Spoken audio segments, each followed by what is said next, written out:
গুলশানের ওই ঘটনাকে কেন্দ্র করে গতকাল আরেকজন ছাত্র উপদেষ্টা জনাব আসিফ মাহমুদের নাম এসেছে।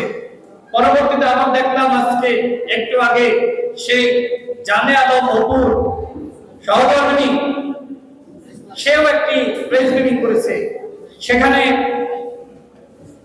ইশরাক হোসেনের নাম তিনি উচ্চারণ করেছেন যে জোরপূর্বক ভিডিও করা হয়েছে। কি হচ্ছে? সবকিছু মাথার উপর দিয়ে যাচ্ছে। কখনো আসিফ মাহমুদের নাম আসলো, আবার কখনো ইশরাক হোসেনের নাম, মানে এইগুলো আসলে আমরা নিতে পারছি না। আমরা তো সবাই ফ্যাসিবাদ বিরোধী শক্তি, আজকে কেন একজন আরেকজনের বিরুদ্ধে এইভাবে আমরা সমালোচনা এবং নিষেধাজ্ঞায় লিপ্ত হলাম?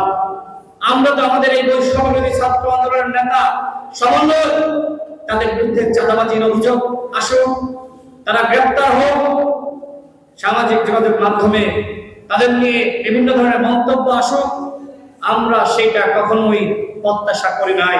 কিন্তু আমার কথা হলো, এই ছাত্রদেরকে যারা আমরা আবাবিল পাখির ন্যায় শ্রদ্ধা জানিয়েছি, সম্মান করেছি, পুরো জাতি যাদের নেতৃত্বে রাজপথে নেমেছে, তাদের কারো কারো বিরুদ্ধে যে চাঁদাবাজির অভিযোগ, এই সমন্বয়কদেরকে, আমি সবার কথা বলছি না, যাদের বিরুদ্ধে অভিযোগ এসেছে তাদেরকে কারা চাঁদাবাজ বানালো, সেই প্রশ্ন আমি করছি। এই ফরিদপুর শেখ হাসিনার বিআইয়ের এলাকা, তার নামে অসংখ্য দুর্নীতির অভিযোগ আমরা মিডিয়ার মাধ্যমে জানতে পেরেছি। শেখ হাসিনার বিআইয়ের এলাকার কোনো উন্নয়ন হয়নি, অর্থাৎ শেখ হাসিনা তার আত্মীয়ের এলাকা, তার কন্যাকে যে এলাকায় বিয়ে দিয়েছে সেই এলাকা উন্নত হবে, সমৃদ্ধ হবে, আমরা তো এটাই প্রত্যাশা করেছিলাম, কিন্তু হয় নাই।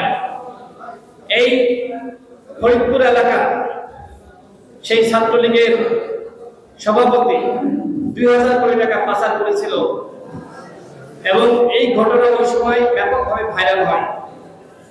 অর্থাৎ ফরিদপুরে যারা আওয়ামী লীগের কাণ্ডারি ছিল, নেতা ছিল, যারা মাস্তান ছিল, গুন্ডা ছিল, তাদের ব্যাপক উন্নয়ন হয়েছে, কিন্তু প্রকৃতপক্ষে যারা সাধারণ মানুষ, যারা খেটে খাওয়া মানুষ, যারা সাধারণ জনগণ, তাদের কোনো উন্নয়ন হয়নি।